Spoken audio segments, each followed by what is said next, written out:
Hello mga kol, welcome back sa ating YouTube channel, Sorpas TV. Sa bago lang sa ating channel, huwag niyo kalimutan like, share, and subscribe.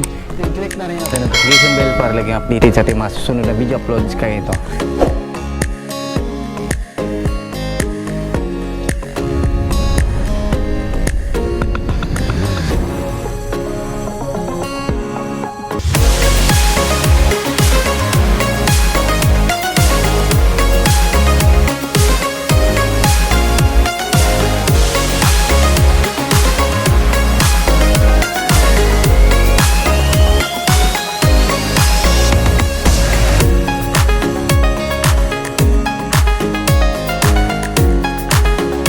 Ngayon mga kol, pakita natin yung ating Suzuki Everyvan DA17V 4x2 manual transmission, RO6A engine, 64 horsepower VVT engine. So ito yung latest model sa mga minivan. So itong variant na to is manual turbo. So very rare lang po na mga unit mga kol.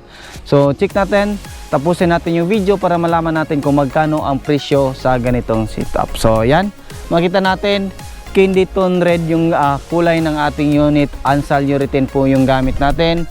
Meron tayong Suzuki emblem. So yung combination ng kulay ng ating unit, black yung ating mga grills dito. Ayan, black. Then ito yung ating headlight sa mga DA17V. So H4 yung ating headlight bulb. T10 yung ating park light. Din ito yung ating signal light. So meron din tayong customized na fog lamp dito. Yan po yung design sa mga DE17W na variant. So kinopya natin. So meron din tayong mga chain dito na nilagay or body kit. Ayan. So fully tinted po yung ating unit mga kol. Medyo malaki po itong unit na to compare sa mga DE64B. So medyo malapad konti. Yan, dito naman sa gilid makita natin meron tayong fender na customized. Ayan. So dito rin meron tayong 13 inches brand new mags and brand new tire. So fully undercut po yung unit natin mga kol. Din dito sa gilid, ito yung side mirror natin is all power, auto fold and retract po siya mga kol. Kompleto po siya sa rain visor.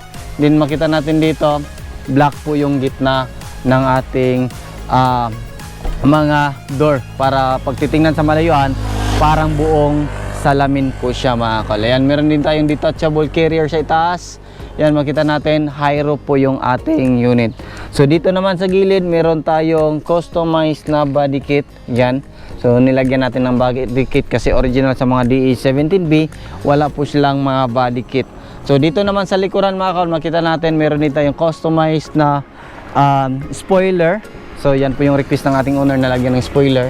Meron tayong third light. So ito yung back glass ng ating DE17B. So same lang po sa DE64V na half lang po siya, hindi siya buo. So makita din natin dito, ito yung tail light ng DE17B natin mga kol. Katulad po siya ng mga DE64B. Ito yung ating signal light, reverse light, din yung ating brake light at saka yung ating park light. So meron din tayong mga body kit dito. So meron din tayong nilagay dito sa likuran na customized na upuan. So ito yung upuan natin. So kasya po yung dalawang tao, depende po sa laki. Ayan, yung ceiling natin is VIP concept based sa request ng ating customer. Din dito meron tayong brand new na matting. So at the same time, pwede natin to gawing storage box yung ating mga upuan dito sa likuran. So check naman natin dito sa harap. Ayan. Yan, sliding is manual. So makita natin yung upuan natin dito. Ayan, so upuan natin. Ito yung mga upuan natin. Ayan. So fixed po siya, captain seat. Pwede natin to i-fold katulad sa mga ibang minivan para mas malaki yung spasyo pag marami tayong cargo. Meron siyang armrest, meron din siyang headrest. So pwede natin itaas baba yung ating mga headrest mga ko. So meron siyang mga handle dito, left and right. Ang kagandahan sa mga captain seat na mga unit mga kol is meron siyang cup holder dito sa kanyang door pads. Ayan. Ayan. So check naman natin dyan sa harap natin. Ayan. So dito sa harap natin, ito yung ating upuan. Ayan. Pwede natin yan i-move forward. Then pwede natin yan i-move atras. Depende po sa kung saan tayo komportable. Yan, meron siyang handbrake dito. Ayan. So, ito yung shifter natin kasi manual transmission po siya mga kol. Ayan. Then makita natin dito, ito yung ating aircon switch. Yan po yung aircon switch natin. Then ito yung volume natin. Ayan, ito yung hazard switch natin. Then meron tayong 9 inches Android stereo with reverse camera. Meron din tayong dashcam sa itaas. Sa mga DA17 na mga variant mga kol, basta power window, meron siyang lagayan dito sa itaas. Yan yung kagandahan sa mga DA17 na variant. Then marami siyang cup holder. Meron siya isa, dalawa. Then meron dito sa driver side. Ayan. Yan. So yan, makita natin dito yung ating clutch pedal, brake pedal, din yung ating accelerator pedal. So ito yung legroom ng ating unit. Ayan, so check naman natin yung ating panel gauge. Yan, so makita natin dito sa panel gauge natin. Ayan, so turn on natin. Ayan, so yan po yung mga turbo na variant mga kol. Pareho po sila sa mga D17W ng panel gauge. Yan, so makita natin yan, napaka ganda tingnan ng kanyang panel gauge. Meron na siyang RPM, ito yung kanyang speedometer reading, then dito yung ating gas indicator. So yan yung kagandahan sa ganitong unit. Yan, ito yung aircon nya. Yan, so malamig po yung mga aircon nito mga kol kasi latest po ito, 2015 pataas na model sa Japan. Din dito yung ating auto fold. Ayan, functional. Then sa kabila, yan, check natin yung mga power window natin, functional po siya lahat mga kol. Ayan, so check naman natin yung ating makina. So yan, kita natin yung makina natin. Ayan. Ayan. So yung mga ganitong model mga kol, yung kanyang gas pedal is fully electronic na po siya mga kol. Wala po siyang pedal. Ayan, makita natin yung kanyang gas pedal. Ayan, yan po is electronic. So sensor na po yan, meron siyang wiring dyan. So hindi po siya katulad ng mga old model na meron siyang cable. Ayan, so ito yung makina natin na turbo RO6A, 64 horsepower, 660cc, 12 valve, all aluminum VVT engine. So yan po yung VVT solenoid natin. Ayan, yan, makita natin dyan. Ito yung injector natin, isa, dalawa, tatlo. Ignition coil natin at saka spark plug nandyan sa ilalim.